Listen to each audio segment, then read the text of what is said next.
Hello, everyone. On behalf of the National Alliance for HIV Education and Workforce Development, I would like to welcome you to our monthly webinar series and thank you for participating. Before we begin, I would like to review some housekeeping items. We invite you to use the chat to engage with your fellow attendees. Today's session is being recorded. The session recording and a PDF of the presentation slides will be added to NAHU's website as a resource. You will receive this information in the post-webinar email that will be sent out through Zoom. You can also visit NAHU's resource page on the website to find this resource and view the past sessions.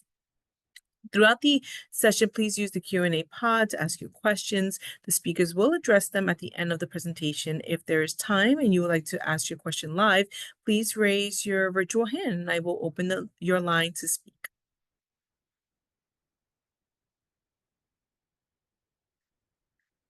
NAHUD is a membership organization of 8 regional and 2 national AIDS education and training centers. Established in 2010, NAHUD supports the AATCs, a component of the HRSA-funded Ryan White HIV/AIDS program, which have an explicit directive to build and maintain a well-educated and culturally sensitive health professions workforce that can provide prevention, diagnosis, care and treatment, and medical management for people at risk for and living with HIV. NAHU collaborates with multiple organizations to promote and educate on the work of the ATC program. Since 2018, NAHU has been funded by the American Academy of Addiction Psychiatry as a partner organization of the Opioid Response Network to address the intersection of HIV and opioid use disorder. ORN was created to support efforts in addressing the prevention, treatment, recovery, and harm reduction of opioid use disorders and other substance use disorders through the provision of locally designed education and training. Visit the website to submit a TA request, read case studies, see feature resources, check out upcoming ORN events, trainings, learn about ORN work groups addressing health disparities, and more. So we value and welcome your feedback on today's webinar. We will include a link to the evaluation towards the end of the session, and it will also be included in the post-webinar email. Please complete it within the next 2 weeks. Please keep in mind that once the survey is closed, we are unable to open it.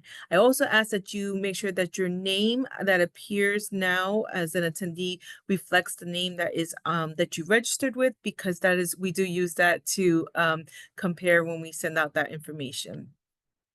If you are requesting CE credit or a certificate of attendance, you will need to complete the evaluation to receive contact hours for participating in the continuing education program. The registrant must join the webinar, attend at least 60% of the presentation, and complete and submit an electronic evaluation. You will receive your requested certificate within 3 weeks of submission of the evaluation.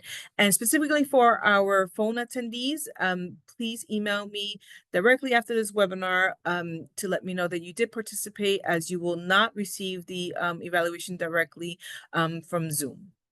Okay, so with that said, I would like to take this opportunity to introduce today's speaker. John is a pharmacist who has been working in the HIV field since the late 1990s and is a regional speaker for the AATC on topics including HIV treatment prevention, drug-drug interactions, and medication error reduction in people living with HIV. So with that said, I would like to hand it over to Dr. John Farragon. Okay, thanks, Liz, and also thanks to Daria as well, who's also on today to help facilitate and moderate today's presentation. So, well, welcome everybody. It's actually a little warmer here finally in upstate New York. So I'm in Albany, New York, and I work as a pharmacist here. And I've been doing HIV work, and I always joke and say this, but since 1996, just to make the point that it's been a long time. I'm a pharmacist here. Most of the questions that I get usually around, sometimes around treatment questions, and a lot of questions around drug interactions. And again, it's gotten a lot easier with some of the newer medications. But what I thought we'd cover today is managing some of the HIV drug interactions with the psychotropic drugs, and then touch a little bit on methadone and buprenorphine for everybody today. So hope everybody's having a good day, and let's get started here. So couple things. So these are my objectives for today. So we'll talk about some of the meds that are likely to interact with psychotropic and those are I think I've got them organized in a way that everybody will kind of be able to kind of grasp, I think, in a lot of ways. I'm going to provide examples of some online references towards the end that are used to assist providers when you're identifying drug interactions, and I think that's probably some of the most important pieces of this is where to look for drug interactions and what are some of the best resources that are out there. And then we'll talk a little bit in a couple different spots in the presentation today about some of the consensus guidelines for HIV management. There's a couple versions, but the one I'm going to focus on today are the federal guidelines, which is the DHHS guidelines, which I think are probably more relevant for what we're doing today. This is our HRSA disclosure, um, and this is our important for us to just to be aware that the AETC is funded through the HRSA and DHHS, et cetera. So that's actually here for you. I just always make sure that this is here too. This is the CME presentation, so I want to make sure everybody's very clear that I do have some disclosures, and I have some advisory board activities with ViiV. As one of the companies, and I am a speaker for Gilead. And so this has been vetted through the CME process. So hoping you don't find any bias, but if you do, it's important for me to know too. So if you do find bias in what I'm presenting today, please feel free to kind of to let us know. It does help me to actually improve what we're doing here. And then I will talk a little bit about some off-label or investigational use of products in some of the sections. So just want to make sure that people are aware of that. And so what we'll do for the first couple slides, I always put in something on demographics about what's happening in HIV. So I know we have a broad audience across different backgrounds. I think many people are if I looked at the vast majority of people are usually substance use disorder counselors, et cetera. So and I know we have some a wide variety of healthcare professions as well. But just to kind of update you on where we are. So surveillance data from CDC usually is about a year and a half to 2 years behind. And that's historically been the case. And this last version that we have is from May of 2024, looks at data through 2022. And just so everybody's aware, there's still roughly about 38,000 new diagnoses of HIV in the United States. 52% of those are living in the South. I got a nice graph I'll show you in a second. And again, most of the infections, this has been kind of the same number for many years. About 2/3 of the infections are coming from men who are having unprotected sex with men. MSM is kind of the term.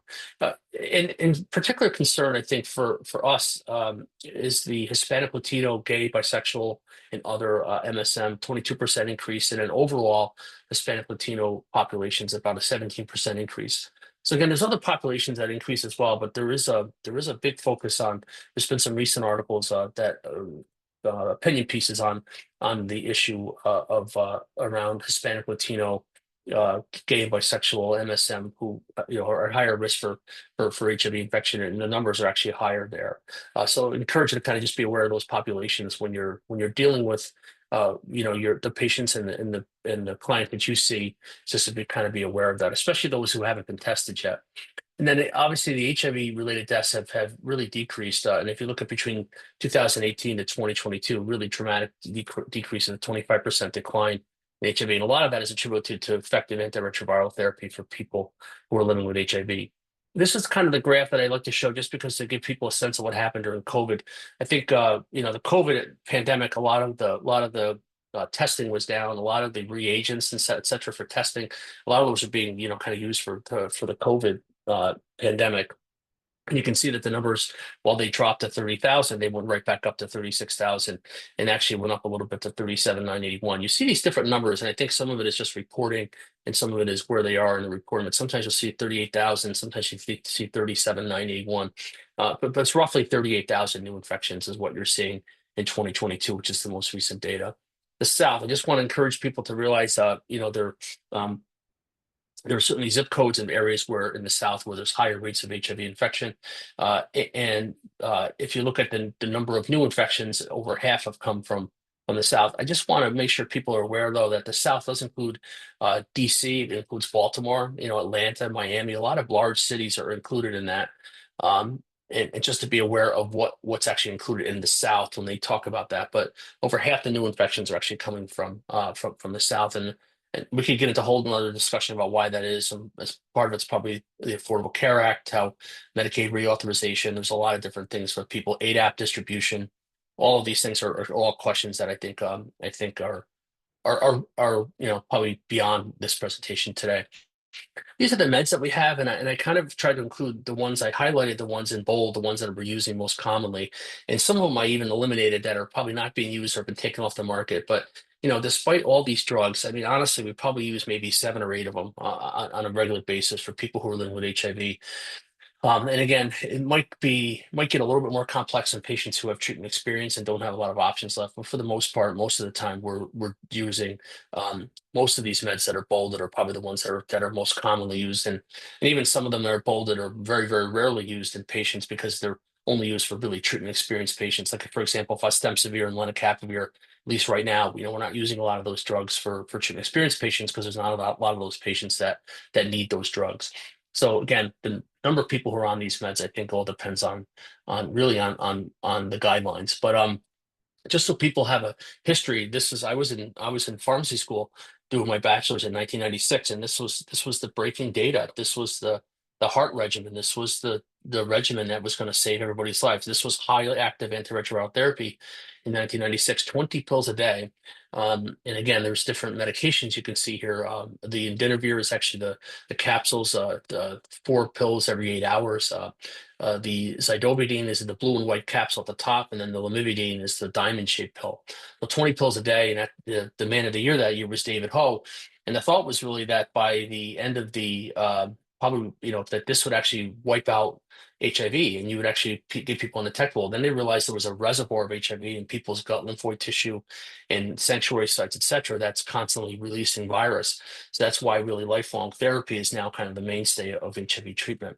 But again, a lot of really good advances that we've made in HIV. And I'll just show you that, there's different places where the drugs are. I won't cover this today, but there's guidelines that are available. This is the DHHS guideline version, but mostly it's going to be one of 2 drugs, either bictegravir or dolutegravir.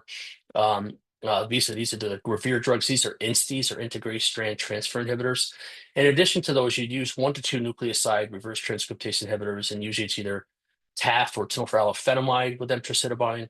That's the newer version, has a kind of a little bit of a better renal and bone safety profile, at least in treatment patients. And then disoproxil fumarate, tenofovir, emtricitabine, that's another option to add. Or there's actually a 2-drug regimen, which would be dolutegravir with lamivudine as a combination pill. So that the regimens have certainly been backed off and really gotten a lot easier. I just want people to know, so all right, so that's kind of the background, a little bit on the guidelines, and I know I kind of covered them quick, but I'll go back to the guidelines in a few minutes. But I just want people to know that really one thing that's really important to understand is the CYP450 system. So basically, the cytochrome P450 system is a way, it's kind of like our elimination system to kind of get rid of drugs, and it gets rid of other toxins as well. And basically, drugs are metabolized or eliminated through these different systems. And I would think about different, maybe a way to think about it is going down different roads to kind of get to the same spot, right? You're trying to eliminate a drug, and certain drugs are certain cars can only go on certain highways, and certain drugs are going to go down certain pathways to kind of eliminate them. And the most common one is the CYP2A4. It probably accounts for roughly, this is an older slide, but it probably accounts for probably about 50 to 60% of the drugs are metabolized by the CYP3A4. And then if you add 2D6 into it, it's about 75 to 80%. And those are the ones that we really worry the most about, CYP3A4 and CYP2D6. These are the ones that are often involved with some of our drugs that we use for HIV. But more importantly, it's a lot of this is used for our drugs that we don't use these drugs as much anymore either. So the risk of drug interactions has certainly decreased, and I'll show you that towards the end as well. So some general principles I think that are important, and there's a majority of interactions that involve the cytochrome P450 system. Again, there's other transporters, which again, these get very complex, and you have to remember that there's a lot of these that are actually involved with drug metabolism that sometimes you have to look at. But for the most part, the questions that come up around these transporters are usually very, very isolated and very kind of specific to certain drugs. But picolicoprotein is one, this MATE1, OATP, the OCT transports, the breast cancer receptor protein, UGT1A1. So if everybody remembers, like there's a drug called that as the Anavir, and inhibits UGT1A1. that can cause hyperbilirubinemia in some patients, and that's causes some of the jaundice that you see with that drug. But just really, the drugs can either be inhibited or sorry, the enzymes, these CYP3A4 enzymes, either be inhibited or induced. And inhibition usually leads to an increase in drug levels, and enzymes that are induced usually lead to decreases in other drugs. And I'll cover that in a few seconds here. This actually picture, this is kind of a little segue, and it's a way to kind of bring people back, I hope, for a second. But this is Dr. Stoll. So Stoll was our pharmacology professor, and this is actually his obituary picture. He was a great man, excellent teacher. He was one of the best teachers, I think. And anybody who went to pharmacy college at Albany, when I went there, usually probably had experiences with Stoll.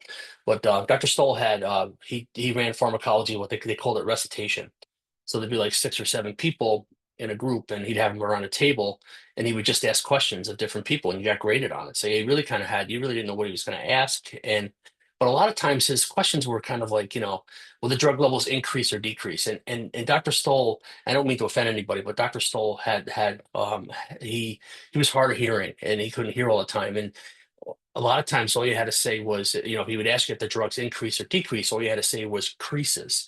And he would say, yes, exactly, it increases. Or, would the drug levels go up or down? If you said creases, he said, yes, exactly, it decreased. So the point I want to make with this is that Stoll taught us basically a lot about drug interactions and how drugs go up or down. It's that easy, right? The drugs levels either increase or decrease. But with him, all you had to say was creases, and hopefully he couldn't hear you, and he would actually say, yeah, you were right, and you got the question right.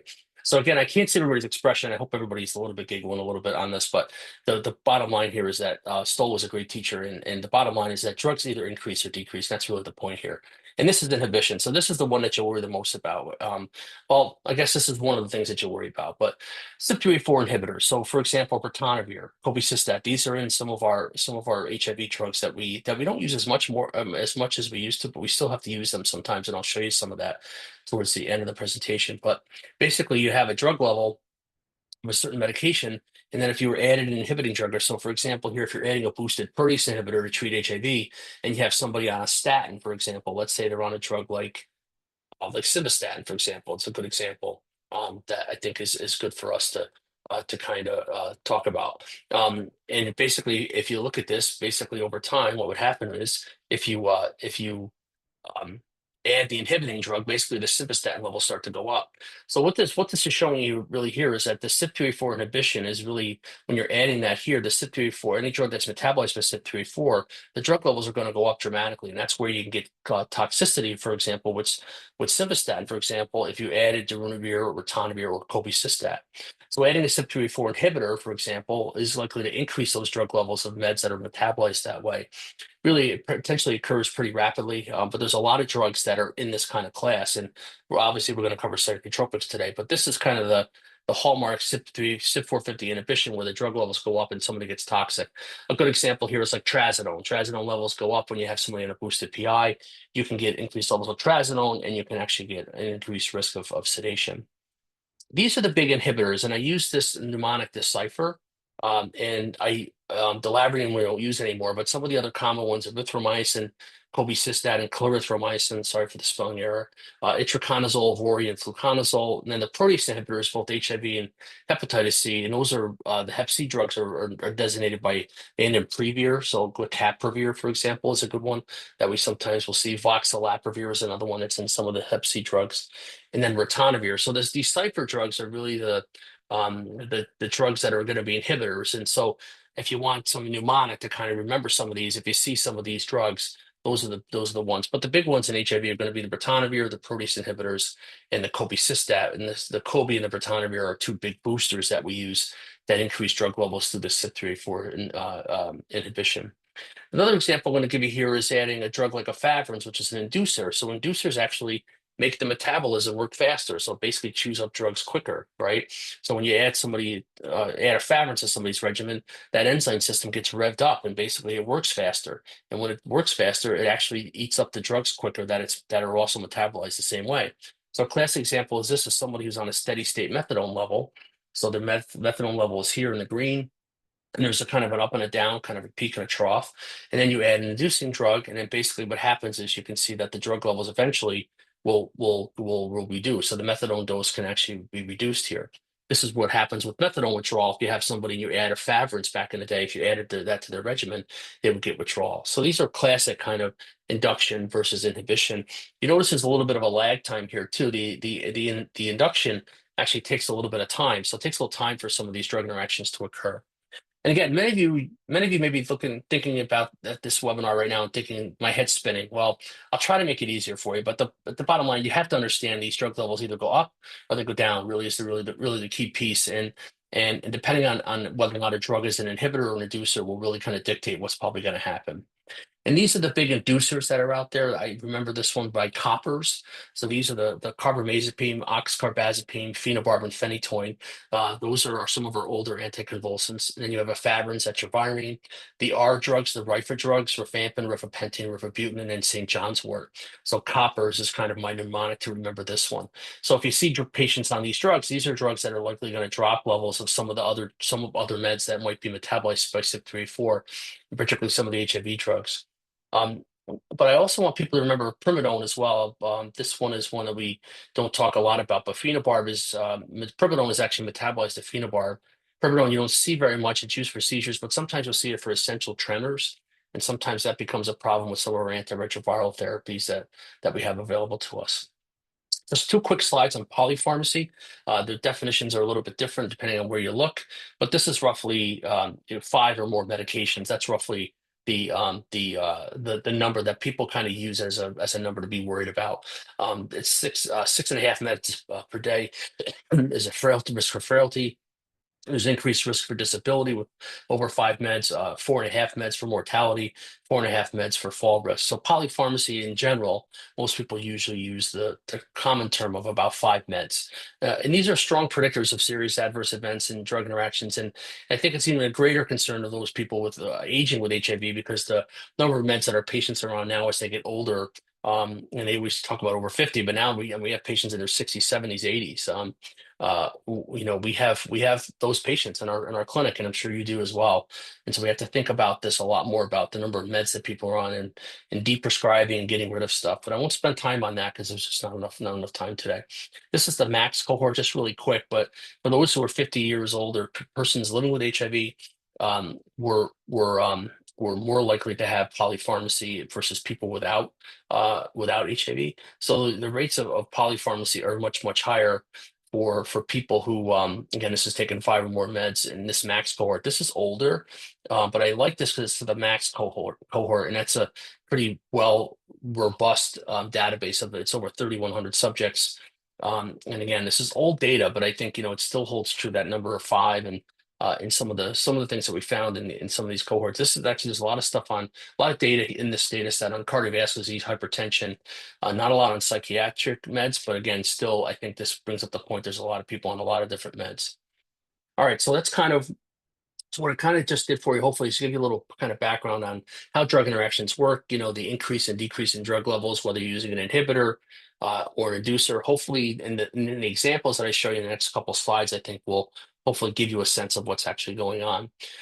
So antidepressants, and again, this includes SSRIs, the NRIs, trazodone, bupropion, MAOIs. I think I have most of them covered here. But for the most part, there's going to be no action or no interaction expected with the drugs that are listed here, which is the NRTIs, which is the nukes. Usually, you don't see interactions there. They're not metabolized by CYP3A4, and even bictegravir, cabotegravir, and dolutegravir. Those are probably our 3 main integrase inhibitors that we use. Cabotegravir is in some of our oral meds, but it's also involved with the injectable drugs that we're using. So, for example, cabopivirine, as an example, if you have somebody on those drugs for HIV treatment or maintenance for HIV, that's unlikely to interact. Doravirine and then raltegravir, rilpivirine. So these are kind of the list of drugs. And again, I did it alphabetically for you here. that you're really not going to expect any interaction.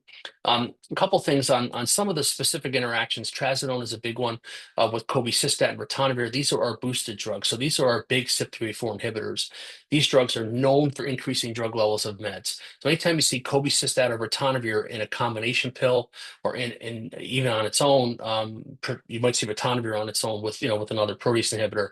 But cobicistat you don't usually see alone. It's usually going to be in one of the combination pills, like any of the protease inhibitor based regimens. And even elvitegravir has to be boosted with cobicistat. So even some of the older integrase inhibitors, they increase these drug levels. They can increase trazodone levels significantly. So you want to monitor for increased sedation. With efavirenz and etravirine, these are usually going to be inducing drugs. So these drugs are known to drop drug levels. And so if they're likely to drop trazodone levels, you might need a higher dose. So again, the up and down, right? The drug levels go up with cobi or ritonavir. They go down with some of the inducing drugs. Remember, this is going to be the cipher, and this is going to be the coppers, right? The efavirenz and the etravirine were some of the inducing drugs that can drop drug levels, and trazodone levels can actually be reduced. With bupropion, with efavirenz, it actually may lower bupropion levels. You may need an increased dose with etravirine. There's no significant interaction expected. And again, some of this is off of the DHHS guidelines. Some of this is off of the New York State Department of Health clinical guidelines website, which is also really good. Most patients that I think that are probably on SSRIs or on antidepressants are probably on probably on citalopram, escitalopram, or sertraline. Even fluoxetine is pretty benign from a drug interaction standpoint. The TCAs, again, we don't use a lot of those, but the nice thing about that is that if you do expect that there's a problem with the TCA, you can always do a drug level for some of those, like amitriptyline, for example. It's a classic tricyclic antidepressant that we sometimes might use for sleep, but usually for depression, usually you're going to see somebody probably on an SSRI or for anxiety. And then the SNRIs, some of these are usually well tolerated without adjusting the dose. Mirtazapine is another one that we sometimes use at bedtime. It's got some sedation associated with it, so sometimes that's a nice one. It can actually be increased by some of the CYP3A4 drugs. So, for example, ritonavir and cobicistat might potentially increase Remeron mirtazapine levels. So just be aware of that. But some of these drugs, depends on on how the individual psychiatrist or the individual provider actually does this, decides on how to pick these individual medications. So the next, just want to one thing I didn't have on my slide, I just want to make sure I cover is vortioxetine, which is a serotonin modulator. There is potential for ritonavir Cobi to increase the drug levels, but again, if I checked this in some of the drug interaction check, there's really no dose adjustments, probably a weak interaction. So vortioxetine is another one that sometimes patients might be on. And because of CME, I'm trying to use generics for you. So the benzos, so these are drugs that a lot of people may potentially be on them for anxiety. And again, very similar to what was showed in the last slides. There's no interaction with the nukes, the bictegravir, cabotegravir, dolutegravir, doravirine, raltegravir, and rilpivirine. These drugs, again, these are mostly some of our non-CYP3A4 metabolized drugs that are either integrase inhibitors or non-nucleosides. Again, if you look at COBI and boosted PIs, they're going to increase benzo levels. So, for example, for midazolam and triazolam, these are considered contraindicated in the labels. With some of the other ones like alprazolam, which is Xanax, clonazepam, Klonopin, diazepam, you can actually use them. They might potentially increase sedation and respiratory depression, but again, it's probably to a lesser degree than what you would see with midazolam and triazolam. One of the things that comes up with this group of drugs is the midazolam, using it parenterally. So this is like the IV midazolam. And a lot of times you'll see this, like, for example, if you do a colonoscopy, or you might get fentanyl and Versed, right? And midazolam is Versed. And sometimes you'll see that, in single doses, it's probably okay. It's really the continued doses in uncontrolled settings, I think, that people worry about, that midazolam can actually have its drug levels increased by some of these boosters like cobicistat and the boosted PIs. Efavirenz and etravirine, exactly the opposite. You probably would actually reduce these drug levels. So again, be careful if you're adding efavirenz, which we typically don't do anymore. But again, this was a concern back in the day when we added some of these older NNRTI drugs. And then titrate slowly if you're adding a benzodiazepine. You may need a higher dose because the drug levels might be lower. And then just a quick comment, I'm going to cover lenacapavir at the end as well, but lenacapavir obviously is only available right now for HIV treatment, but this is getting a lot of talk talk around town for PrEP, right? That's likely going to hopefully be an every 6 month option for HIV prevention. It is a moderate CYP3A4 inhibitor, so it's not potent. It's not as bad as like ritonavir and cobicistat. Kind of sits in the middle. It's a lower one, but one of the big concerns about lenacapavir is that you really need to think about drug interactions for a longer period of time, probably 9 months after the last injection. So for those of you who may have people on lenacapavir for treatment, it's one thing, but even for PrEP patients, right? If patients come off of lenacapavir for PrEP, you'd have to think about the potential long-acting effect on CYP450 for about 9 months after the last injection. So drug interactions are going to be a little bit tricky with that.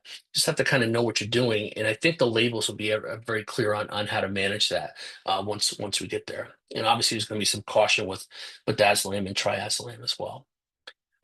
So the benzos, one of the questions I get is, well, which benzodiazepines are safe from a metabolism standpoint? And this is another thing that Dr. Stoll taught us, is these are the lot drugs, LOT, the lorazepam, oxazepam, and temazepam. These are conjugated. So they're not CYP450. So these are the other ones that are CYP450. So more likely to be associated with drug interactions. But the LOT drugs in general, you can actually not worry about as much from a drug interaction standpoint when you're looking at these. So LOT, it's another thing you can remember, another mnemonic for today. So you got the cipher, you have coppers, and then you have LOT, lot. So meds for sleep, no interaction expected with some of those meds at the top, kind of an ongoing theme here. Some of the other drugs, suvorexant, which is a CNS depressant, and even the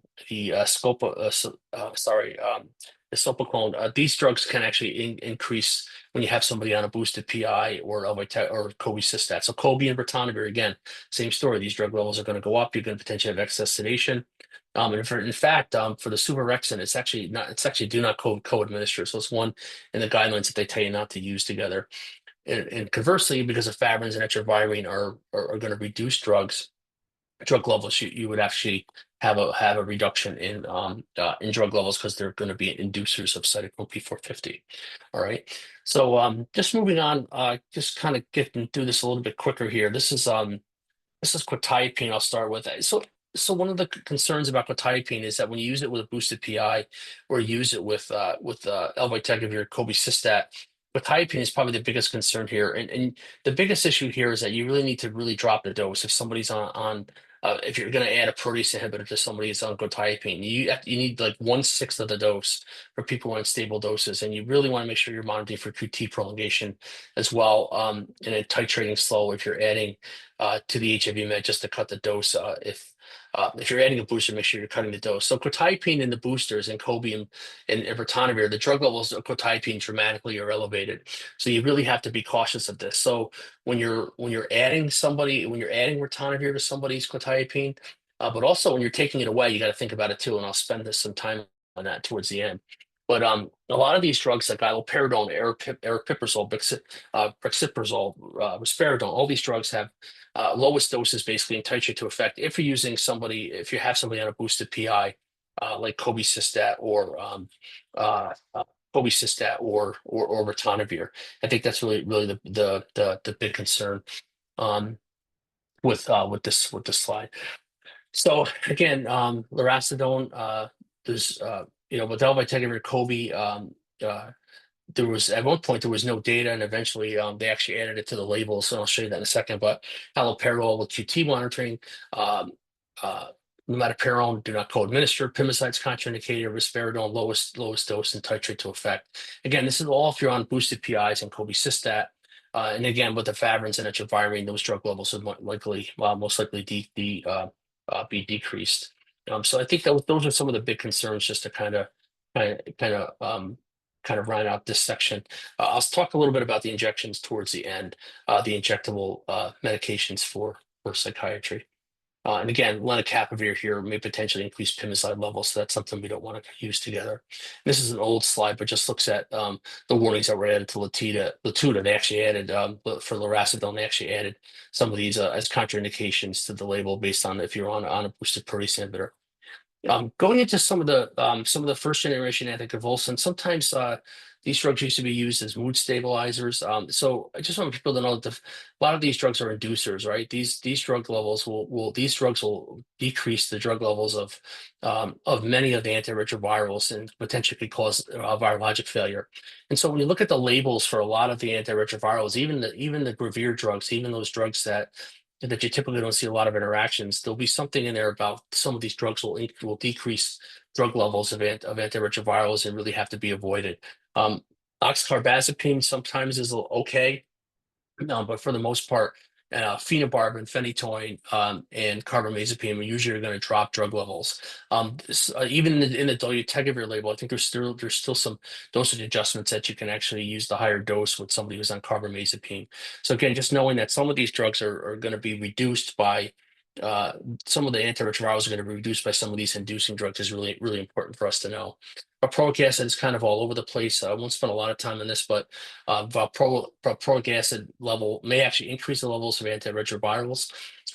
And here's an example where lopinavir back in the day showed about a 40% increase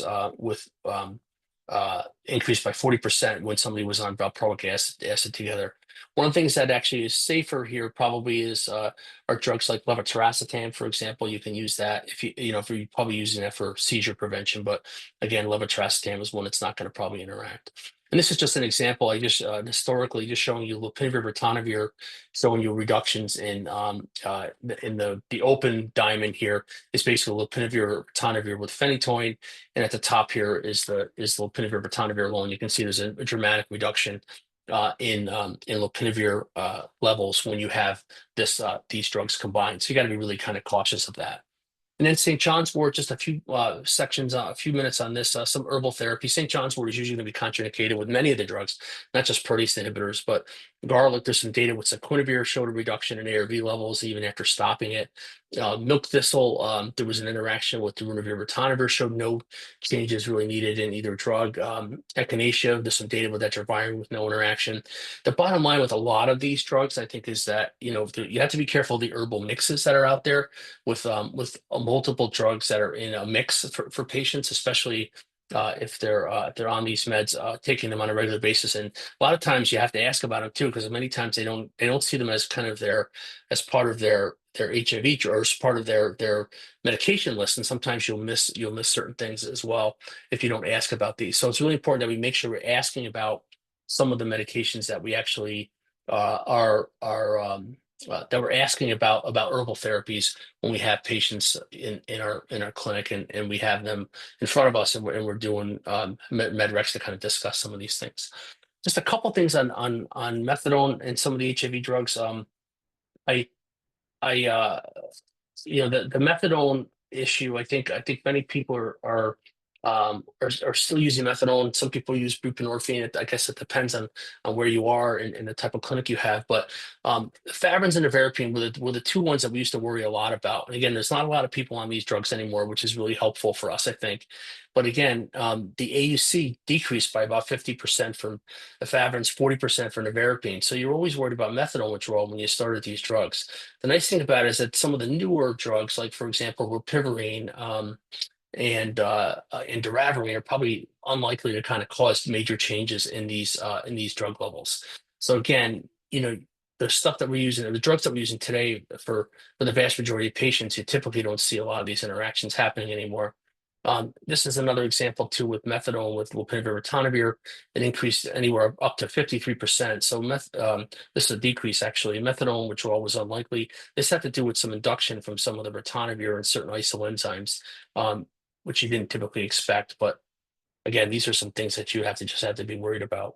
Um, and then buprenorphine and the HIV meds, these drugs, the buprenorphine AUC can be decreased by efavirenz. Adesanavir ritonavir increases buprenorphine, and even darunavir ritonavir has been shown to increase the darunavir ritonavir levels. I just want to kind of make sure that everybody's aware of this too. For those of you who may potentially be doing injectable buprenorphine, so it's like Sublocade, for example. It's also, I think, Brixadi. So whichever one you're doing, if you're looking at the labels, you really got to look in the labels and see what drugs they're on. But if they're on like just dolutegravir plus two nukes, or they're on bictegravir, TAF, FTC. In general, you don't have to worry about a lot of these interactions, but if they're on a protease inhibitor or they're on efavirenz and etravirine, you have to really go back and look in the label, see what the recommendations are. And again, they don't. There's usually not an a priori change in dose, but there's a concern that you may need a higher dose, for example, of if you're on an inducer. If one of these inducers is dropping your buprenorphine levels, you might not have the best effect. So sometimes I think some of this, it gets to a point where you may actually want to switch people off of some of these drugs if you can. It might be beneficial for you to switch before you start some of these other treatments for like buprenorphine and methadone to kind of eliminate some of the interactions that might be happening. And again, those are all kind of on a case by case basis, and I think it all depends on the provider and what's actually happening. But I think in general, I think these are important things for us to kind of be aware of when we're talking about some of these meds. Just a couple things on Sunlenca. So this is actually the or sorry, this is the narcotic drugs. So so I just want you to kind of caution. First of all, fentanyl, right? Obviously, fentanyl now is it's an entirely different situation now when fentanyl is, drugs are laced with fentanyl. And again, remember that fentanyl is CYP3A4. So the problem with this is that if you have somebody on boosters, any of the boosters, in particular ritonavir or cobicistat, you can potentially have significant increases in the fentanyl levels. And again, this is a high dose ritonavir study. This is looking at 200 or 900 milligrams of ritonavir, showing a decrease in clearance, which increased the AUC of fentanyl. And again, just be aware of this. Again, low doses for patches. Sometimes we'll have people come in and they're only taking maybe a couple of pills of like OxyContin, or they're only on a couple, 20 or 30 milligrams of OxyContin a day, and providers want to put them on a fentanyl patch, and the fentanyl patch dosing is way, way higher than what they typically would never even match what they're on orally. So you got to really be careful with fentanyl patches. But back in the day, the reason why I have the chiclets thing up is that back in the day, what people used to do is they would actually take the patch and they would freeze it. And then what you would do is when it was frozen, you could actually cut it into little pieces. And they used to use it for buccal absorption. And this is a way of kind of just taking a piece of the fentanyl patch, put it behind, between your cheek and gum, right? Between your tooth and cheek, I guess. And sometimes people would paint them different colors. They would actually use a marker, and that's where this chiclet story kind of comes in. So even recreational use of some of these narcotics, I think, is really important for us to be aware of. And again, there's been interactions with transdermal fentanyl with other drugs, itraconazole, fluconazole. These drugs are all potential CYP3A4 inhibitors, and again can cause opioid toxicity, depression, respiratory depression, and even death. I just want people to be careful of hydrocodone and tramadol, and also oxycodone. These three drugs also potentially, especially with ritonavir, but possibly with Kobe as well. It's probably not as bad, but again, just be aware that if you have somebody on any of the ritonavir boosted PIs, if they're still on that, or if they're on even Kobe Cysteine, just know that oxycodone, hydrocodone, and tramadol, these drug levels are likely going to be increased. And again, this is just looking at lopinavir, ritonavir back in the day with oxycodone, showing almost like a 2.6-fold increase in oxycodone levels. So again, it's something we have to kind of be aware of and think about as we have our patients on some of these meds. All right, so I'm trying to make sure we leave time for questions here. So just a last couple sections here, I'll just round out quick. So obviously we've gotten to a great spot in antiretrovirals, and really these two drug regimens and the injectables have really made a big difference. But these are the recommendations right now for most patients from DHHS in 2024, the most recent version of the guidelines. And you see that most of these drugs all are Guavir drugs. It's again, I covered this earlier, but bictegravir, dolutegravir. This is the dolutegravir lamivudine, and it would add most likely either TAF or TDF plus emtricitabine or lamivudine to dolutegravir, or you can do BF-TAF, which is TAF emtricitabine with bictegravir. And again, this is for people who don't have a history of cabotegravir LA. The one thing I want to do is that we don't talk about people, we say, oh, well, nobody's really using boosted PIs anymore. But however, if you do have long-acting cabotegravir use for PrEP and you haven't drawn the genotype and they've broken through, they do recommend a boosted PI up front, at least initially, until you get the genotype results back. So we may potentially, because we're using more cabotegravir for HIV prevention now, that you may potentially see this in people who break through. But the breakthroughs are very, very rare. They almost never occur. But if they do, you'd have to use a long-acting, or you'd have to use darunavir, covir, darunavir, ritonavir. And again, that you have to think about drug interactions there. But again, these are really rare events that happen now. And I just want to just show you a couple things on the guideline changes that occurred. The elbapentagravir cobicistat was kind of downgraded. It's kind of like kind of not something that we would typically do. For drug interactions with the Kobe, and even boosted that as Antivir because of drug interactions, efavirenz as well, drug interactions. So what the guidelines have really done, I think, over the last couple of years is really gotten rid of drugs or tried to tell people not to use these drugs, at least up front. And is there still a role for them potentially if somebody is still on them and they're doing fine and they don't want to change? You don't have to switch them. But at the end of the day, I think a lot of these drug interaction issues come up with some of these meds that are listed here, and they have addressed these in the guidelines as drugs that we probably should avoid. I feel like nobody should be on more than 2 pills a day for HIV nowadays. That's just my thought. But most patients, I think, really, unless they have resistance, a lot of the long-term care facilities in hospitals, for example, they may put together a regimen with multiple generics. We certainly do that at our place, but sometimes it's not always cheaper. But more importantly, I think unless they have resistance, most people I think are probably on 1 or 2 pills a day. I think that's the max they really should need. You can use a single tablet regimen, and if you have to add something else, you probably can. These are some of my thoughts in trying to make things easier for people as we kind of have more patients on antiretrovirals. One of the things I want to just real cover really quickly is I've talked a lot about adding a booster, right? I've talked about adding Kobe and adding ritonavir, and as it increases the drugs. Well, what about switching? So I want people to understand that even when you get rid of the booster, right, that can be just as dangerous as adding it.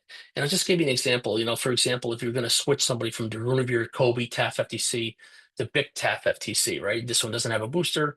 This one has the Kobe Cystatin. If you're going from elbapentagravir, Kobe, TAF FTC to cabrolpivirine injectable, the Kobe's gone now.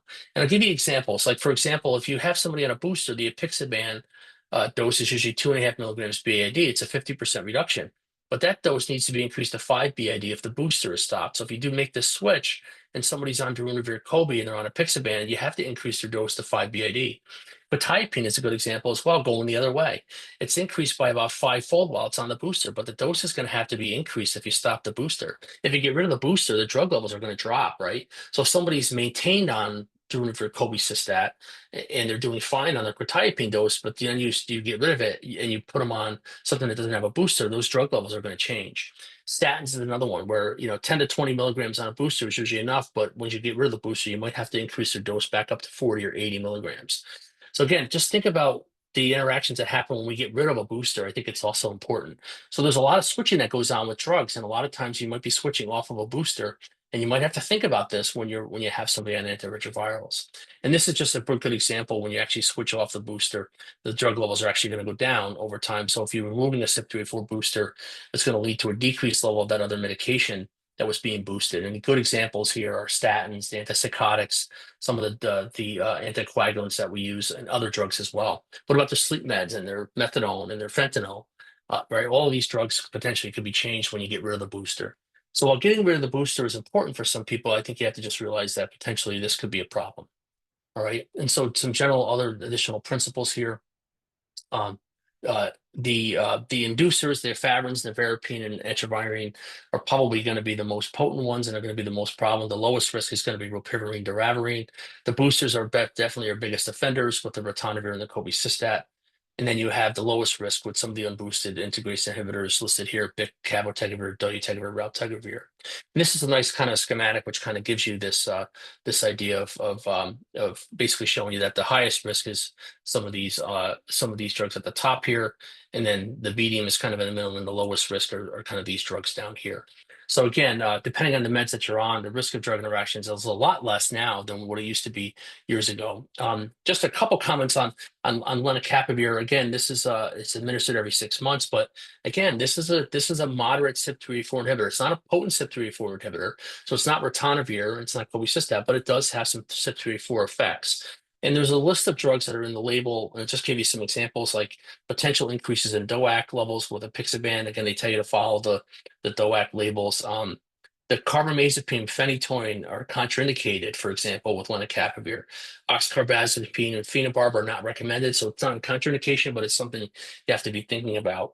some of the statin drugs, simvastatin, really you want to make sure you're monitoring for issues around that. But again, remember that you have to think about this for drug interactions for up to 9 months after that last lenacapavir injection has happened. There is no data, at least as far as I looked this morning. There's nothing on buprenorphine or methadone that I could see in the Liverpool database for lenacapavir. But cabotegravir also has a residual concentration that may remain in the system for up to 12 months or longer. So again, kind of similar issues to think about, but the cap and the rilpivirine, as you know from a lot of the slides that I presented today, there isn't a huge risk of interactions with those two drugs. So I think that's really the advantage of that. But again, just to kind of be aware of some potential drug interactions with our long acting drugs. I just want to I didn't cover I just want to just mention this really quick. I didn't cover the long-acting psychiatric injectables, but I just want you to know that there are recommendations in almost every label, if anything is CYP3A4 or CYP2D6 of dosage recommendations. For example, the Abilify, one of them I looked at, 720 milligrams every 2 months is the dose. If they're on a if they're on a strong CYP3A4 inhibitor, so if they're on ritonavir or cobicistat. For Risperdal, this one for CYP3A4, um, uh, uh, there's different recommendations for that one because the CYP3A4 is actually involved in production of the active metabolite. So you may actually need a higher dose. Again, that gets a little confusing, but again, you've really got to look at patients and what they're on. If you have them on these long-acting psychiatric meds and they're on antiretrovirals, you really have to make sure you're taking a look to make sure that you're getting them on the right dose of these medications and making sure you're looking at it. All right, so just to kind of round this out, we're going to kind of cover a little bit on resources really quick. This is the National HIV Curriculum, excellent resource for you to go to. There's a section on drug interactions there. Some of the slides I actually used are examples of that, of examples like the increase and decreases. That's actually in the drug interaction section, and we updated that probably a year and a half ago. This is from the University of Washington. This is David Spock's group, and this is really a great resource, and I can't say enough. This is the third edition that was launched recently. There's also one for PrEP now, HIV PrEP, that University of Washington EDU. Excellent place to go. They also have the Northwest AETC also has a YouTube channel, which they do a lot of great education around kind of hot topics, and they're really good. There, you can search their YouTube channel, and it's part of the Project Echo, and great examples, great programs in there if you want to look at HIV-related information. But the PrEP, University of Washington EDU, that's relatively new, and that's actually been a great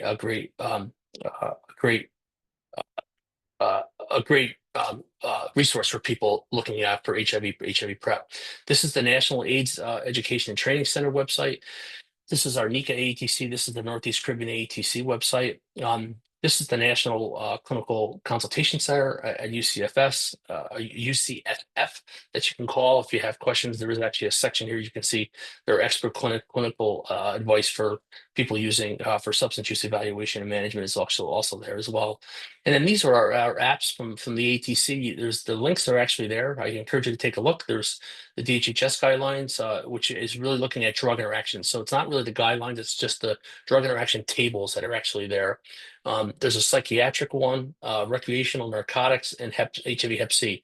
So these are all basically apps that you can go in and you can search drugs by class, and you can actually go in and look at the potential interactions that might occur with these individual drugs when you're combining them. So these are in the process of being updated. They're still active, but they're being updated. We just updated all the databases, so hopefully they'll be released soon. But this is what they look at. This is what the screens look like. And then there's one for psychiatric drugs, recreational narcotics, and then there's one HIV Hep C. There was a significant number of changes off the last version because of the 2024 guidelines. They revamped all the charts for DHHS, and that's where a lot of this data comes from. So good places to go there for some of these. So I encourage you to take a look at those. If you go to our website too, the AETC website, there's I think there's QR codes or there's direct links to them if you want to go there to kind of link these apps out and download them. And this is actually on our there's both Apple and Google as well. All right. Liverpool's great. This is a great website to go. This is HIV-druginteractions.org. It's a checker. It's very, very good. You encourage you to use that as well. That's outside the US, but they have a lot of the US data in there as well, which is really, really great. All right, so what did we do today? I know I went fast and I know I covered a lot, but again, I think we have about 5 minutes. Sorry, Liz, I know we wanted a little more time, but um, common HIV meds to interact with psychotropics. I didn't cover everything. I did the best I can to kind of narrow it down. I hopefully gave you some good online references and also some of the consensus guidelines for HIV management. But the most important point here is just make sure you're just checking stuff. Check the drug interactions. When you have somebody on a list of drugs, you think you know them, but sometimes even I get fooled too, and I do this a lot. But you have to go back and look, and sometimes you have to look at the label. I encourage people to look at more than one reference too. Sometimes looking at 2 or 3 references, you might get a different answer. And sometimes you just have to use your best clinical judgment on on what to do. And if you always need help, you can always call us at the ATC. We're happy to help you out and try to figure out what what you hopefully we can figure out what you need from a drug interaction standpoint. All right, so I think that is all I have for you today. Let me just, I'm going to look at the chat really quick, Liz. I know I covered a lot. I'm going to kind of go down to the bottom here, see what I have here. Is there a way to reach out to me? Yeah, so I'll actually add a slide to this. It's Farrago J. So Farragon, but just drop off the end. Farrago J at AMC. You can always reach out to me, and I'm definitely here. Actually, you know what I'm going to do? Let me just put this right in the chat while I've got it open here. This is actually a great, you know, I almost said I'm a great resource. I didn't mean to say that. What I meant to say is I'm happy to help. If I know the answer, I'll get it to you. But you can always email me if you have questions. Liz is also going to send out the slides, I think, too. I'm just trying to make sure I'm getting back up to any questions that might have been asked here. I don't know if there is anything in here yet. So yes, thank you so much. So we'll go ahead and go. There are 3 questions in the Q&A. So we'll start with the first one. What are your recommendations with aging HIV population with polypharmacy, with psych history, where the side effects include tremors and unsteady gait? What medications are safer for substance use disorder as maintenance? So, so again, so for maintenance, I think the question is whatever's going to work best for that patient, right? One of the things I worry about, I think methadone has a higher rate of QT prolongation. I think if you look in the buprenorphine label, it might even be there, but it's probably at a lower percentage. So one of the things I worry about is I look at concurrent meds. Are they on other drugs that might cause QT prolongation, for example, Seroquel or other meds? So when you think about elderly patients, always think about the QT prolongation piece and what drugs are going to be safer from a psychiatric standpoint, but also the potential cardiac issues that patients may have, I think is a big one. So the one thing I'll just say about polypharmacy in elderly patients, I want to make sure that people are aware that basically, we do our best to kind of, I think, evaluate that, evaluate looking at the number of meds that they're on. Is there anything we can get rid of? Do they, are they on 3 anticholinergics and they're having falls or they're having dizziness? Kind of the big picture thing of what those classic things that we look at in patients who are getting older. The one thing I want to just be careful of is making sure that we treat everybody who's older the same way that we treat somebody who's younger. And they need the same care and the same attention, I think, and more attention, I think, in a lot of ways, especially as it relates to the medication issues. But good med recs, I think, are also important. That's really an important piece, is making sure that people have their medications reconciled, especially if they come in and out of the hospital. These are some things that I think about. Patients leave the hospital, they come back in, and a lot of times the medications that you're looking at when they come back into the clinic may not actually be the same med list that they had before they went into the hospital. There might have been changes. Sometimes there's substitutions, and a lot of times people don't know what they're actually on. So I worry about that with our elderly patients. But for me, for drug selection, though, for substance use disorders, these are things that I don't always do that. I'm not always telling people what drug to use per se. But again, one of the things that I think a lot about is QT prolongation with methadone, because almost all of them have some level of elevated QT. So maybe buprenorphine might be a better option for people. But again, I think it depends on where you are and also depends on your funding streams, et cetera. Hopefully that helps, Liz.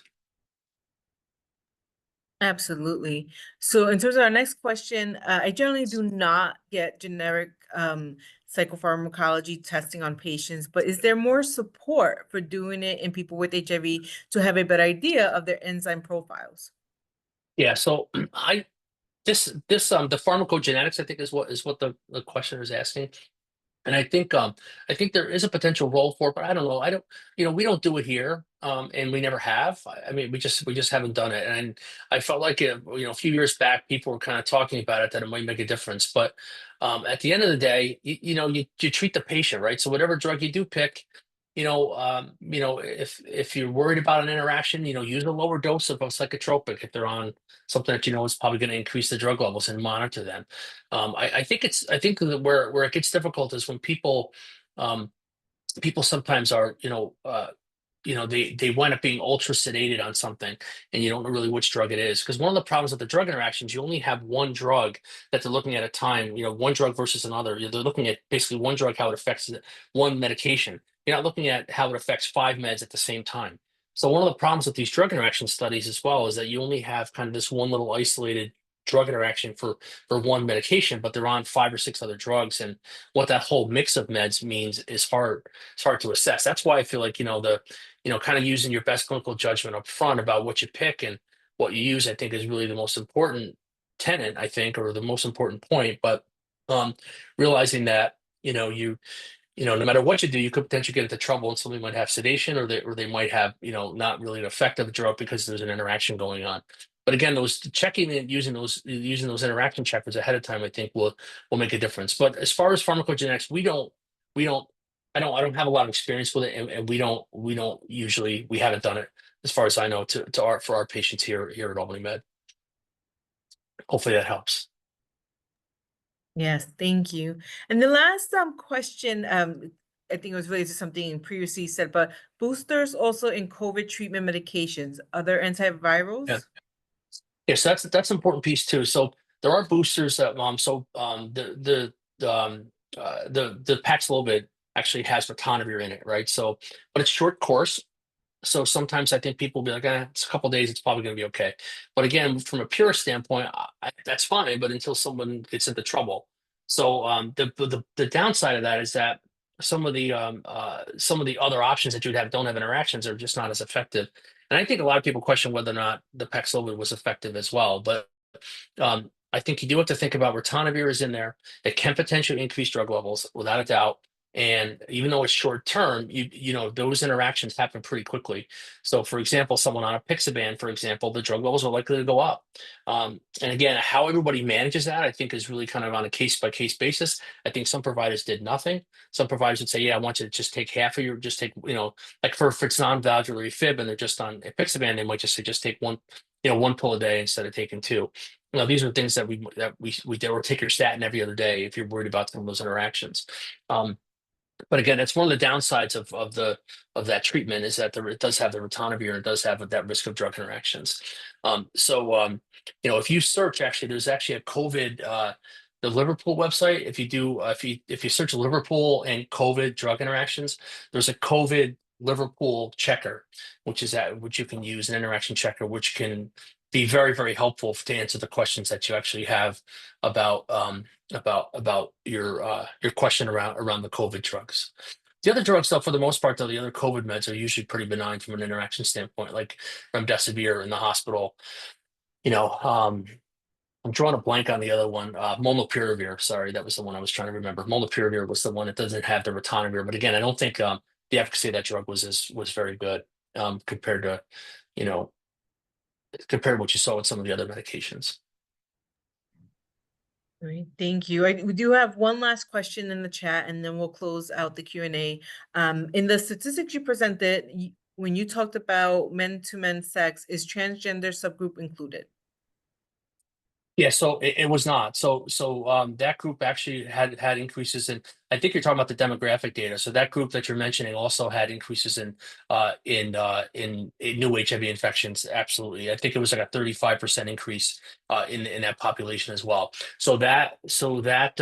The in the Latino group that I mentioned does actually include. I believe it includes transgender patients as well in the Latino increases.